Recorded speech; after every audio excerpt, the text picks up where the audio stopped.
بله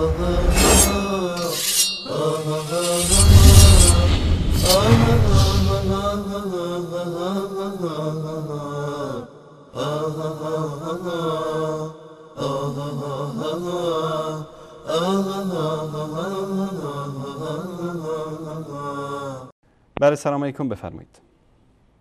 الو. بله سلام علیکم. با مجری صحبت کنم. خسته نباشید. سلامت باشید. دارید با من صحبت میکنید، بفرمایید. آقای انصاری، بنده میخواستم مسلمان بشم. شما الان مسلمان نیستی؟ نه، شما فکر کنید من مسلمان نیستم. برنامه شما رو میبینم، منتها تنها برنامه شما نیست، برنامه دیگه هم میبینم. اون طرف کشور عراق اهل تسنن سر میبرن به نام اسلام، این طرف شیعه است، اینجور دزدی و همه کارا میکنن به نام اسلام. حالا ما موندیم شما توجیه کنیم ببینیم این اسلام واقعی کجا این دنیاست. شما پیرو چه مذهبی هستید الان؟ پیرو چه مکتبی هستید؟ من اصلا کافرم، میخوام اسلامو به من یاد بدید. خوبه. الان من میخوام اسلامو به شما یاد بدم. اسلام نه فعل محمد انصاری است، نه اخلاق آیت الله قزوینی است، نه آنچه که سنی انجام میده، نه آنچه که شیعه انجام میده. اسلام میخوای بدونی؟ اینجاست. آره. اسلام در این کتاب است. کجاست؟ این کتاب قرآن.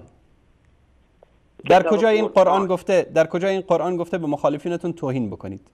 در کجا این قرآن گفته که نه آقای انصاری شما رفتی دنبال شیعه، من میگم اصلا مسلمان نیستم، این حساب کن. من نگفتم که شما شیعه هستید. من به شیعه کار ندارم. آقا من اصلا به شیعه و سنی کار ندارم. برادر بزرگوار گوش کنید حرف منو. من اصلا به شیعه و سنی کار ندارم. شما اسلام میخواید؟ اسلام اینجاست. آره. مسیحیت میخوای؟ برو تو انجیل. یهودیت میخوای؟ برو تو تورات. نه. دین زردشتی میخوای؟ برو تو اوستا. نه اسلامو میخوام. اسلام تو اینجاست. اسلام تو این کتابه. اسلام فقط موندم. اسلام تو این کتابه. یه دقیقه شما اجازه بدید من سوالمو بکنم بعد جوابمو بدید. سوال کردید جواب بشنوید. باور کنم اینجا اگه کدومش؟ مثلا مسلمان شیعه حساب کنی این مملکت دزدی و همه چی به نام اسلامه. خب برادر عزیز حساب کنی روش نمیدین آقای انصاری جان. بفرم. اون قرآن از کجا پیدا کنم واقعیشو؟ از عراق؟ از کجا پیدا کنم؟ شما به من بگین عزیزی من میخوام راهنمایی کنی. میگم از ایران پیدا کنم ببینم یه دزد و کلاش میگه من مسلمانم. خب میخوام برم سراغ عراق، میبینم اونجا سریع بچه رو میبرم میگه مسلمانه. خب من موندم، شما بگین از کجا پیدا کنم؟ تمام شد؟ آیا شما من میخوایم مسلمان کنی؟ تمام شد؟ مثلا میخوایم مسلمان زیاد بشه. من میخوام اگه مسلمان بشم یا نرم مسیحی بشم. چرا؟ چون اینجا برادر عزیز تمام شد. شما دارید همون سوالو دارید تکرار میکنید. انسان دیگه. برادر عزیز انسان من موندم میگم بگو ببینم از کجا پیدا کنم این واقعی رو. خب تمام شد سوالتون. الان من اجازه دارم صحبت بکنم؟ من الان گوش میکنم، شما به من جواب بدید قربونه. باش. در دنیا چند تا قرآن است؟ در دنیا چند تا قرآن داریم ما؟ نمیشنوه برادر عزیز. در دنیا چند تا قرآن داریم؟ بیننده گرامی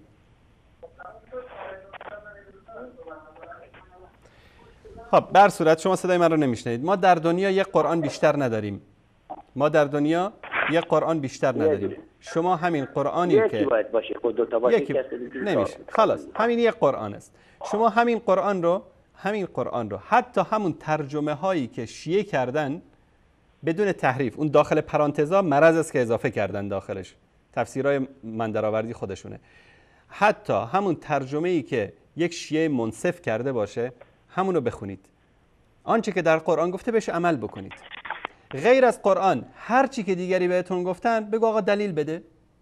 گفتن خمس بده، بگو آقا دلیل چیه؟ کجا قرآن گفته خمس؟ میگه والا در قرآن که نگفته، تو روایات اومده. کدوم روایت اومده؟ این روایت رو دلیل بده. از کجا آوردی این روایت رو؟ از شکم امام زمان آوردی؟ از حوزه علمی قم آوردی؟ از کجا آوردی؟ اسلام به اعمال من و تو و فلان و علان شناخته نمیشه. اسلام از منبع اسلام که قرآن و سنت صحیح رسول الله صلی الله علیه و سلم شناخته میشه. شما به اینکه فلان مسلمان در فلان جا فلان کار کردن و فلان مسلمان در فلان جا فلان کار کردن، کجای اسلام گفته این رو؟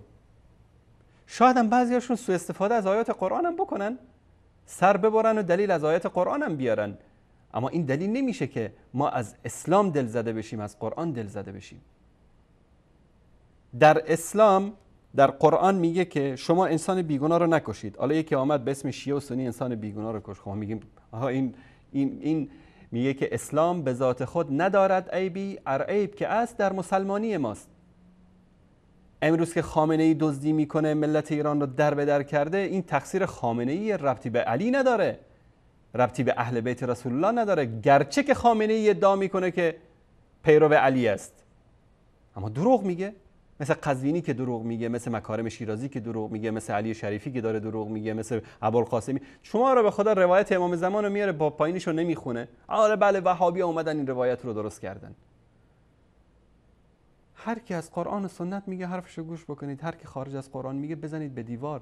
امام جعفر صادق میگه که هر حرفی رو که مخالف قرآن دیدید از ما بزنید به دیوار. اما آخوند چی میگه؟ میگه هر حرفی رو که موافق قرآن دیدید بزنید به دیوار. چرا؟ روایت جل کردن که خالف العامه فإن فی الرشاد، مخالفت عموم مسلمان ها بکنید چون کامیابی و سعادت شما در مخالفت با مسلمان هاست. رسول الله صلی الله علیه و سلم به خاطر مکارم اخلاق 23 سال مردم رو دعوت کرد. آخوند خویی اومده در کتابش و بقیه علماشون همه در کتاباشون آوردن، حتی خمینی هم آورده که شما فحش بدید، توهین بکنید، غیبت بکنید، بهتان بکنید. قرآن میگه که غیبت نکنید، آخوند میگه غیبت بکنید. سوره حجرات سوره اخلاقه. در سوره حجرات از گمان بعد، از غیبت، از تهمت الله سبحانه و تعالی مسلمان ها رو برحذر میداره. خویی میاد میگه که نه غیبت بکنید، توهینم بکنید، فحشم بدید. یعنی شما راه براتون واضح و آشکاره، راه قرآن و راه آخوند از هم جداست. حتی اگر یک سنی رو دیدید مخالف سنت صحبت میکنه بزنید به دهنش. تو چیکاری که دارید مخالف قرآن داری صحبت میکنی؟ هر کسی که باشه. الحمدلله این قداست مآبی در نزد عموم مسلمان ها نیست، غیر از شما شیعه هستید که اون مرجع تقلید هر چی بهتون گفت چشم و گوش بسته قبول میکنید. تو همین نهج البلاغه من اینجا دارم، علی نماز رو 5 وقت میخونه. در نامه 52 نهج البلاغه هر کی نهج البلاغه در خونش داره بره ببینه. علی 5 وقت نماز رو در 5 وقت میخونه. شیعه امروز میه به حرف آخوند گوش میکنه، در 3 وقت میخونه. نگید که شیعه علی هستید، بگید شیعه عبدالله ابن سبع یهودی هستیم، بگید شیعه خمینی هستیم، بگید شیعه خامنه‌ای هستیم، بگید شیعه قزوینی هستیم. فریب ندید مسلمان ها را، از اسم اهل بیت مایه نگذارید، از اسم علی سوء استفاده نکنید. علی در نهج البلاغه میگه، در نامه 52 نهج البلاغه میگه نماز را در 5 وقت بخوانید. به خاطر این که یک آخوند شکم گنده مفتخور نیاد مسلمان ها رو فریب نده، اوقات هر نماز هم علائمش هم مشخص میکنه. آفتاب انقدر بود نماز ظهر بخونید، آفتاب فلان جا بود نماز عصر بخونید، آفتاب غروب کرد نماز مغرب بخونید، پاسی از شب گذشت نماز عشا بخونید. شما که ادعای محبت علی میکنید برید به نهج البلاغه مراجعه بکنید، نامه 52. بعد متوجه میشید که یک عمر بهتون دروغ گفتن، کلک زدن، فریبتون دادن. اینا شیعه علی نیستن، اینا شیعه عبدالله ابن سبع یهودی هستن.